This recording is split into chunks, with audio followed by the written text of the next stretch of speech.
Hello and welcome to the Film History course. My name is Trevor Younger. I'm the professor this semester.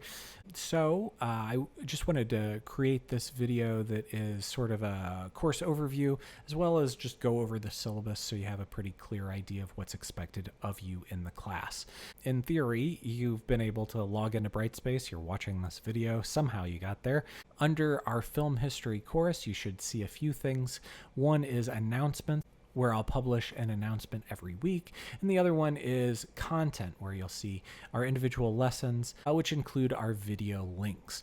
But there's additional content that isn't quite accessible on the main page. So if we go under content up here on the top board, we can find all of those same lessons, as well as an overview section that includes our syllabus. Now we will go over the syllabus in detail, but I want to point you in the direction of a couple of other areas that might be of interest to you. One is grades here, where you can see what grades you got for individual assignments, as well as you can read feedback on those grades.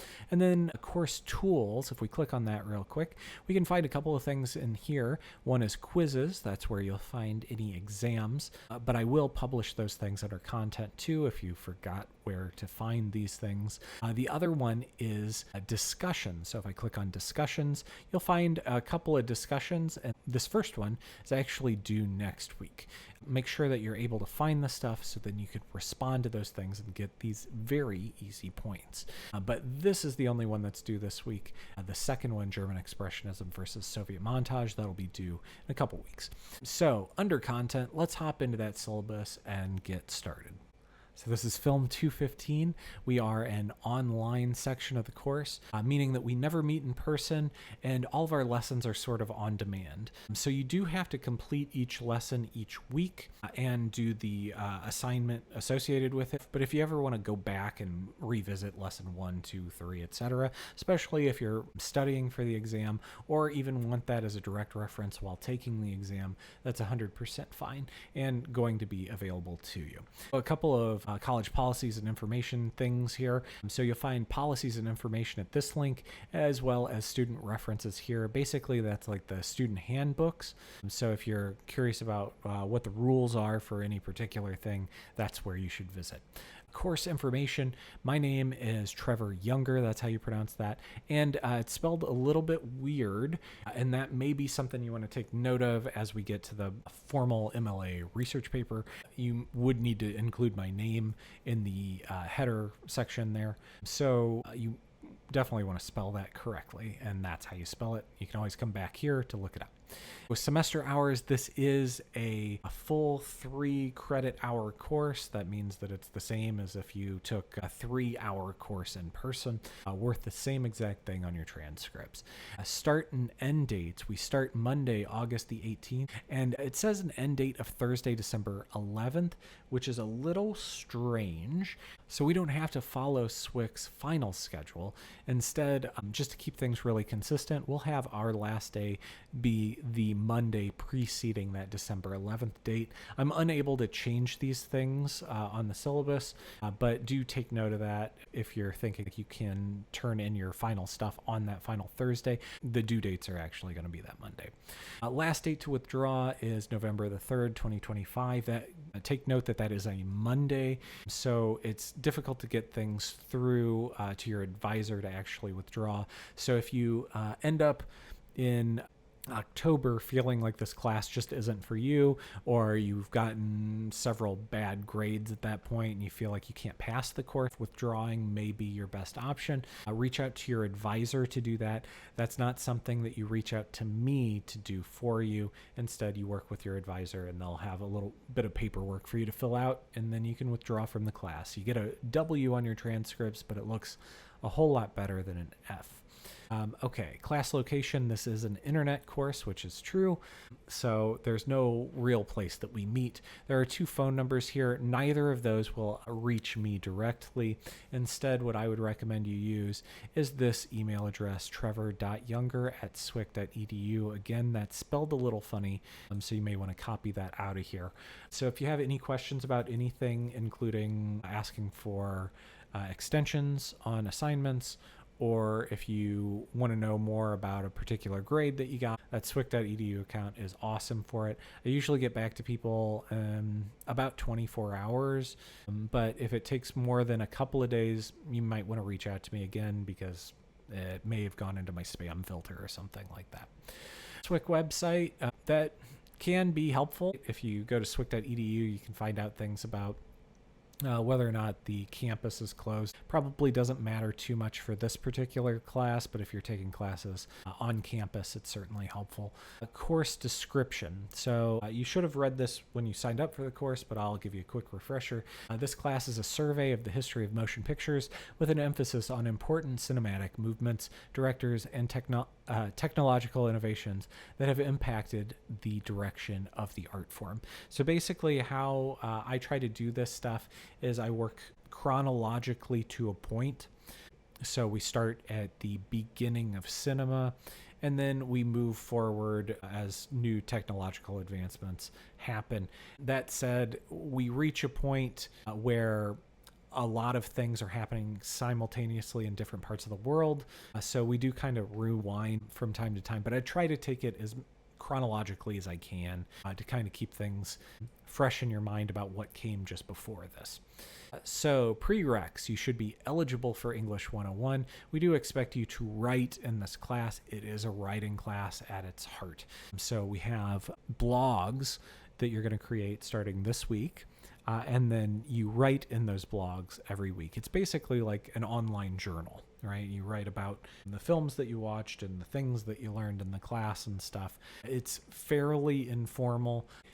I don't mind if you write about your own experience with the film or something that you find particularly interesting or amplify one particular element that you thought was good or bad or somewhere in between. That said, we do expect like full sentences, paragraph form, all that stuff. We want you to improve your writing ability over the course of the semester. So course objectives. By the end of the class, you should be able to identify distinct cinematic movements, genres, and periods, explain the distinguishing features of the above, identify important film directors and the characteristics of their work, explain how technological developments have affected the art form, and analyze how social, political, and economic contexts have influenced films and how films have at times influenced society. You will get all of that stuff throughout the semester. It may seem a little bit overwhelming right now, but just take it week to week and you should be just fine. Discipline, program outcomes, and college-wide core competencies. These are things that the film department wants you to get, as well as what the college wants you to get. These core competencies, the ability to do these things that are kind of fundamental, right? And in this case, we see just writing checked, but you will get some of these other things too. You work on a computer, so there's some computer literacy there. You have to critically think. I would think that every class has some form of critical thinking in it, as well as oral communications. You do have a final presentation at the end of the class, so there's a little bit of that in here as well. Grading procedures. So each student's grade will be based on exams, quizzes, and at least one formal paper exploring some topic in film history. Now, I'll have plenty of information about that final paper as we get towards like the midway point of the class. That is not due until the final day of class, so let's focus just on these informal writing assignments as we get used to things going along here. So coursework. So the majority of your final grade is these online writing assignments. And that is just the blog that you create and that you write in weekly or bi-weekly. For the first half of the semester, you're going to write in it every single week. In the second half of the semester, I give you a week on and a week off because we have assignments related to our final paper at that point. But the complete blog is worth 50% of your overall grade. Now that means that if you don't do the blog at all, you cannot pass the course. Now, if you're unfamiliar with what a blog is or how to set it up, I'll have an additional video posted here walking you through the process on creating a very simple blog and the bare minimum that you need to do to get your stuff published where I can see it and grade it. Beyond the blog posts, you'll have exams. You'll have a final exam and a midterm exam. I do curve the grades for these exams. They tend to be kind of difficult, but they're difficult for a reason. We are an online course, and I expect you to be able to look things up, review old videos, review your own blog post to get the information that you need. So it's not quite as easy as you might see in an in-class exam where you don't have notes available to you or anything like that. We have two of those, midterm and final exam.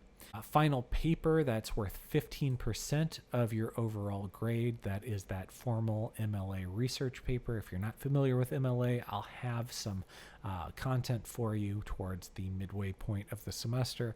A final presentation, that is worth 10% of your overall grade.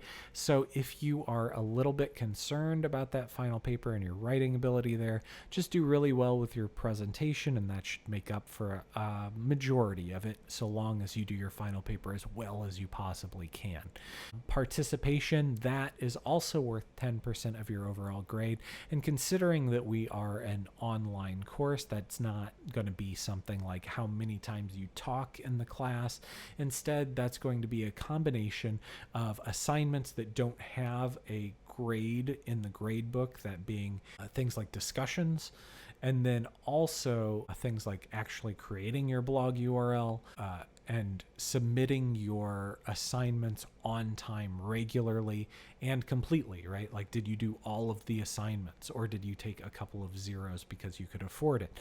Those things go into that participation grade. So here is our tentative course schedule, and you may not be familiar with a lot of these things, and that's 100% fine. I'm going to introduce you to these ideas as we go along.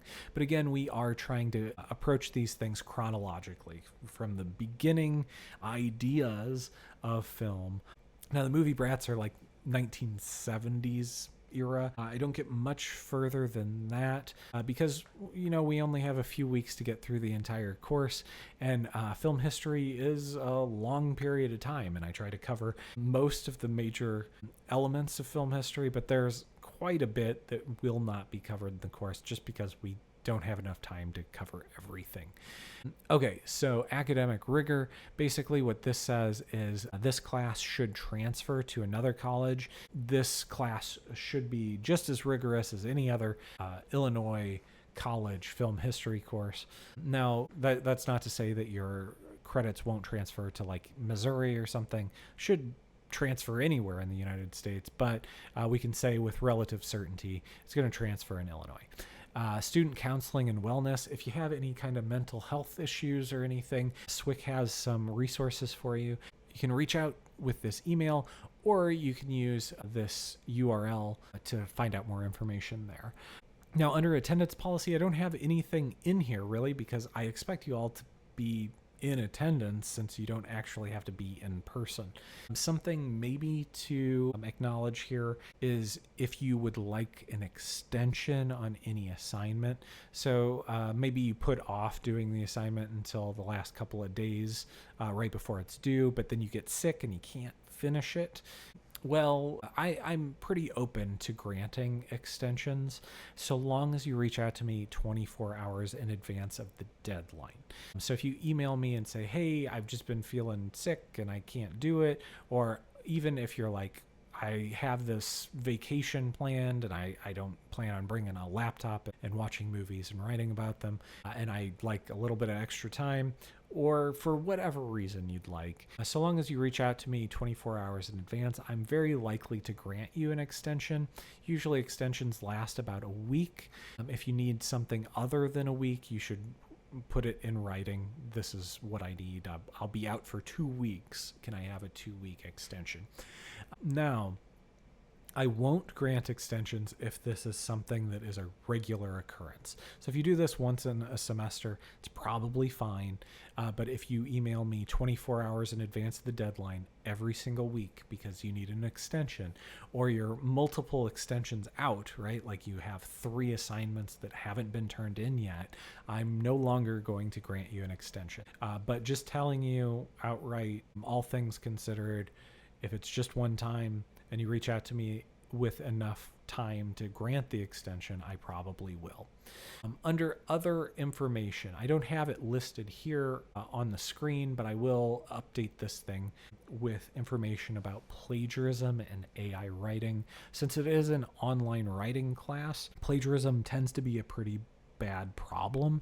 And it used to be something where people would just copy things from a website and paste it, and it was really easy to find out. And now it's most commonly like ChatGPT or other large language models, which is now becoming much more easy to find out. So SWIC provides us with some tools to analyze your writing and determine whether or not there's a percentage of your writing is AI. And it's pretty accurate to a certain degree. So if your writing reaches a certain threshold, so if it says like, oh, 1% of your writing is AI, I'm probably not going to care at all. But if it says 99% is AI, I'm certainly going to care, and you're going to need a very good explanation as to why it's 99%. But if you reach a certain threshold that I won't publish here, I will reach out to you and let you know that your writing was flagged for AI, and that we'll need to talk about why it was flagged for AI. So whether or not AI is used ethically is kind of a gray area, and different professors will have different policies on it.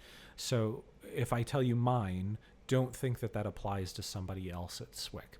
So for me, if you write your blog post and then you use ChatGPT, Grammarly, or any other thing that can like write with AI to revise some of your writing, and it doesn't do it in a very dramatic way where it introduces new ideas, but instead adds a comma where a comma belongs, or corrects spelling or grammar, I am okay with you using it. So long as the original writing is your own, I'm fine with that. And considering that, it should not cross the threshold that I have in mind. That said, it could happen. And I have had students that just used Grammarly alone just to fix things, where the AI has flagged it as reaching a certain threshold that I didn't feel comfortable with ignoring.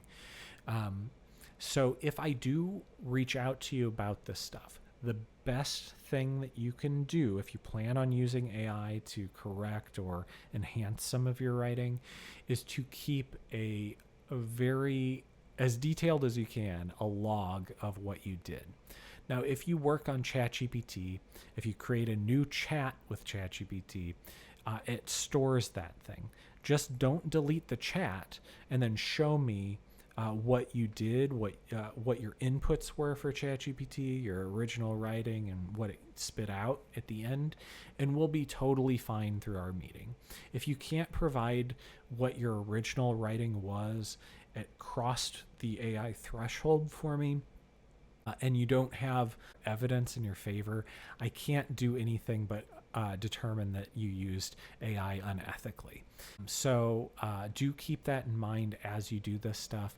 Keep a good record of what you're doing in case something comes up, because it could come up several weeks down the line. Don't delete those chats until you've gotten the final grade for the course.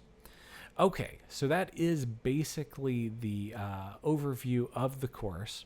Hopefully you'll be able to get around in Brightspace okay.